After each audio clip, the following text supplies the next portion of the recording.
Je tenais, monsieur le recteur, à honorer l'invitation que vous m'avez adressée depuis de nombreux mois de venir visiter votre mosquée, la mosquée de Lyon.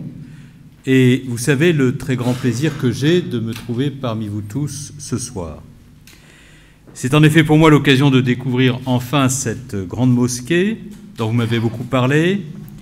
J'avais participé il y a un an aux cérémonies marquant le 20e anniversaire de cette grande mosquée, mais j'avais dû, je le rappelais tout à l'heure, quitter Lyon précipitamment pour me rendre dans le sud-ouest de la France frappé par de graves inondations.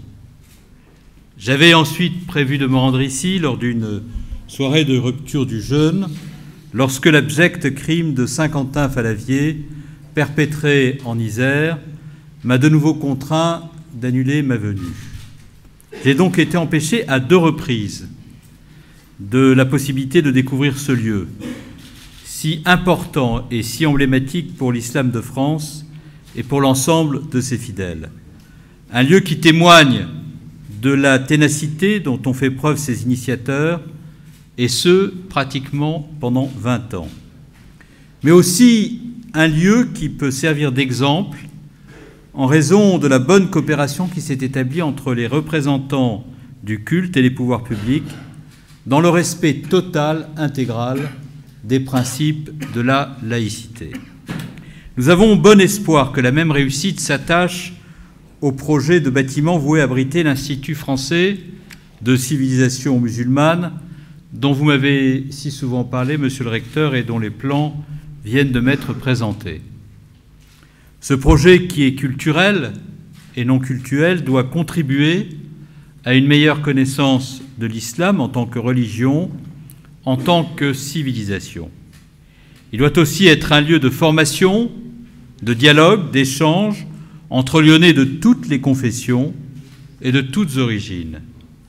En considération de cette belle et grande ambition, l'État, vous l'avez dit, a décidé de lui apporter un soutien financier à hauteur d'1 million d'euros, et j'espère qu'à sa suite, toutes les collectivités locales le soutiendront également. Je sais que la ville et la métropole sont déjà très fortement engagées à vos côtés, et la région également, me dit-on. Le dialogue interreligieux s'épanouit en effet tout particulièrement dans le contexte lyonnais. Il est inséparable de l'œuvre de promotion de l'islam des Lumières qui résulte depuis l'origine des volontés des fondateurs de la grande mosquée de Lyon, Rabah Khelif, Kamel Kaptan et Mohamed Tahar. Alors que des tensions existent, et nous les connaissons, nous les percevons, parfois même vous en souffrez dans la société française, alors que la place de l'islam, sa visibilité, sa compatibilité même avec la République sont interrogées et font parfois l'objet de contestations, il est important ici, en ces lieux, de souligner la très grande réussite que constitue votre grande mosquée, le rôle social, intellectuel et éducatif majeur qu'elle remplit à Lyon. Elle est à cet égard un laboratoire de l'islam de France. Notre rencontre de ce soir intervient 3 mois après la première réunion de l'instance de dialogue avec l'islam de France qui s'est tenue à Paris au ministère de l'Intérieur. Ce rassemblement de plus de 200 représentants de la communauté musulmane et de l'administration a permis, comme vous le savez, de dégager de grands axes d'action sur lesquels les musulmans de France et pouvoirs publics vont travailler dans les mois à venir. J'ai pour ma part été frappé en premier lieu par le climat de respect, d'écoute, d'attachement aux principes de la République qui a inspiré l'ensemble des représentants de la communauté musulmane à l'occasion de nos échanges. J'ai été également frappé par la volonté de toutes les parties de fédérer les énergies afin de contribuer à bâtir un véritable islam de France, comme le Premier ministre en a exprimé fortement le souhait. Les représentants de la communauté musulmane ont également exprimé des attentes fortes à l'égard d'un engagement de l'État pour parvenir à traiter au mieux les diverses questions, souvent très concrètes, que pose l'exercice du culte. La construction des lieux de culte a été longuement évoquée, et je souhaite remercier Kamel Kaptan pour le rôle crucial qu'il a accepté de jouer en tant que rapporteur de nos travaux. Cet effort sera poursuivi dans le cadre d'un groupe de travail associant les représentants du culte, l'Association des maires de France, l'administration du ministère de l'Intérieur, et tout cela se mettra en place dès la semaine prochaine. D'autres sujets importants avaient été abordés à cette occasion, les pratiques rituelles, à travers notamment les questions des carrés confessionnels dans les cimetières, de l'organisation de l'abattage rituel lors de l'Aïd, de l'encadrement des agences organisant le pèlerinage à la Mecque, mais aussi la sécurité des édifices du culte musulman ou encore la valorisation de l'image de l'islam dans la société française. L'État, à travers l'école, l'université, les grandes institutions culturelles, les chaînes publiques de radio et de télévision, a une responsabilité éminente à cet égard.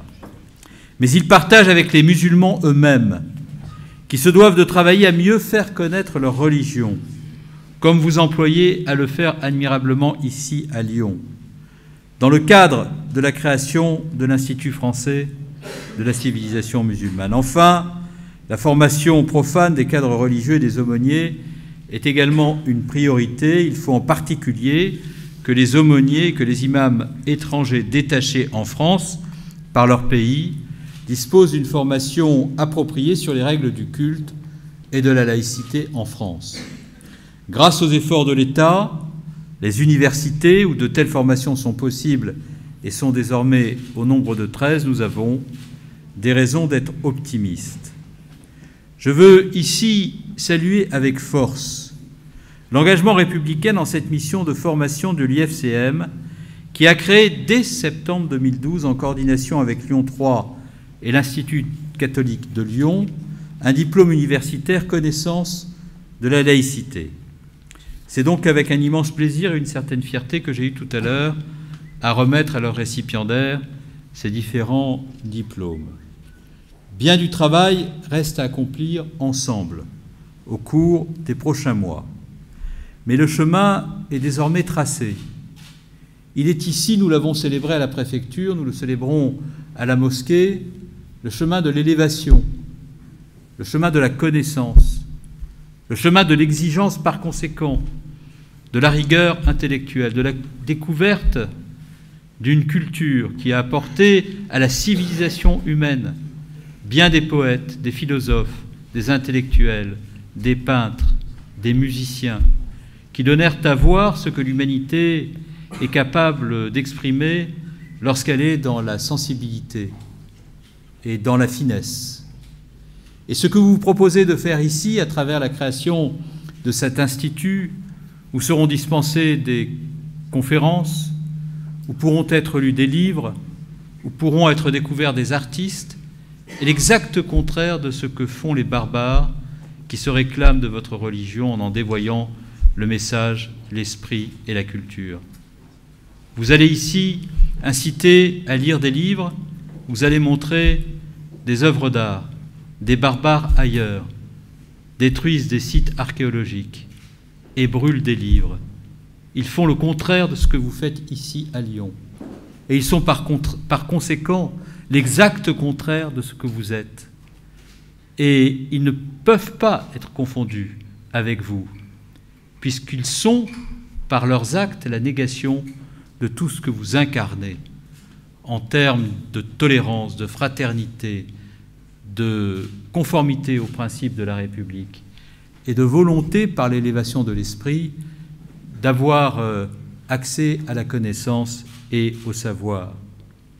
Lorsqu'à Paris, à bout portant, ils tuent un policier, ces barbares tuent un policier qui est musulman, qui s'appelle Ahmed Merabé, et dont je vois régulièrement la famille et les parents pour essayer de trouver par les mots le moyen de soulager un peu de leur souffrance.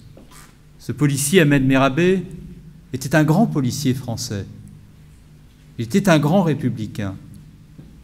Et il était un musulman pratiquant.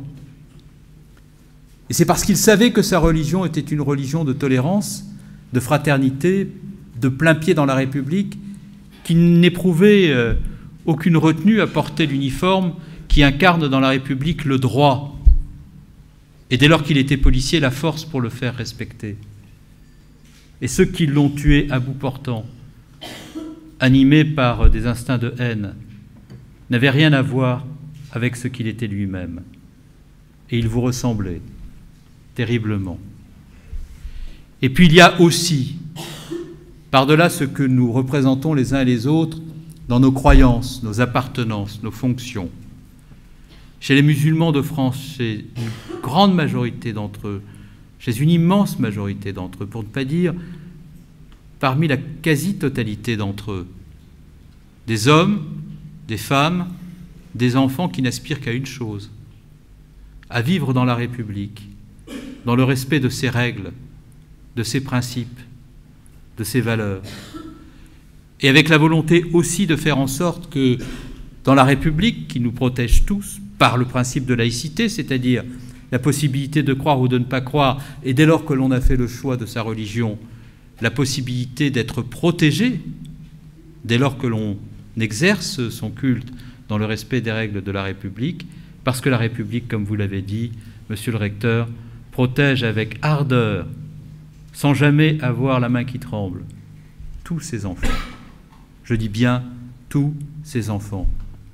Et ces valeurs de fraternité, ces valeurs de laïcité, ces valeurs éminemment républicaines auxquelles vous tenez, ne sont pas des valeurs qu'on peut préempter, instrumentaliser à des fins politiques, pour les tourner contre les représentants d'une seule et unique religion.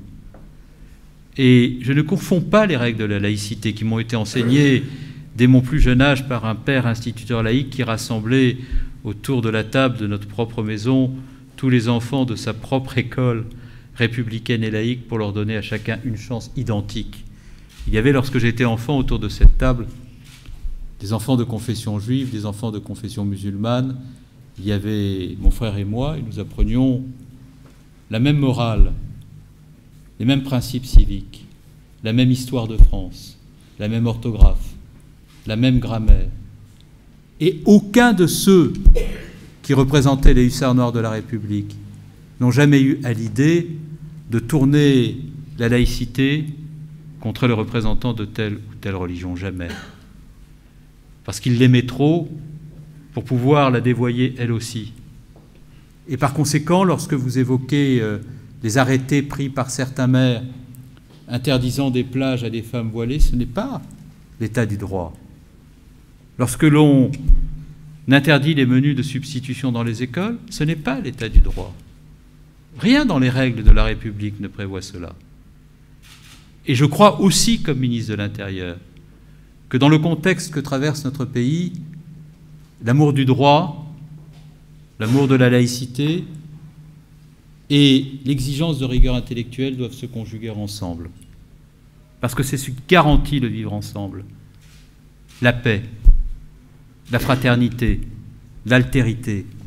Et c'est la raison pour laquelle je suis fier, dans mes responsabilités de ministre de l'Intérieur, même si je dois essuyer ensuite sur les réseaux sociaux, de la part de quelques fanatiques, des propos qui ne méritent rien d'autre que le mépris, je suis fier de pouvoir protéger, par l'action de mes services, tous les enfants de la République et de rappeler à chaque instant, avec la plus grande rigueur, ce que sont les principes républicains, ce que nous dicte le droit républicain. Parce que s'il n'y a pas, dans le contexte particulier que nous vivons, une parole publique pour être dans l'exigence des concepts, pour être dans la rigueur intellectuelle qu'appelle la responsabilité publique lorsqu'un pays est soumis au coup de boutoir des diviseurs, des fanatiques et des outrances, alors la République, chaque jour, s'affaiblit davantage. C'est pour toutes ces raisons, parce que j'ai ces convictions au plus profond de moi-même, que je suis particulièrement heureux d'être avec vous ce soir dans cette mosquée. Comme j'étais extrêmement fier et heureux de pouvoir, avec cet héritage laïque, adresser à l'ensemble des catholiques qui étaient rassemblés dans la grande cathédrale de Strasbourg, il y a de cela quelques jours, un message d'espoir et d'humanisme. Comme j'étais très heureux de pouvoir m'adresser à l'occasion des fêtes récentes à nos compatriotes de confession juive, que l'on a besoin aussi de protéger en France, parce que l'antisémitisme monte, qui justifie les condamnations les plus fermes.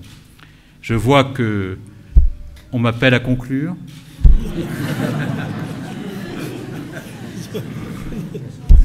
Et il est finalement assez logique que le muezzin me rappelle à l'heure de la prière, au moment où je vais quitter ce lieu pour rejoindre les activités qui sont les miennes. À vous toutes et à vous tous, je veux formuler des vœux pour les beaux projets que vous portez. Je vais vous adresser des vœux républicains pour la suite du travail que vous accomplirez pour le vivre ensemble. Vous dire ma foi inébranlable dans la République et les valeurs qu'elle porte. Vive la Grande Mosquée de Lyon. Vive l'Institut dont vous êtes le promoteur de civilisation musulmane. Vive la République et vive la France.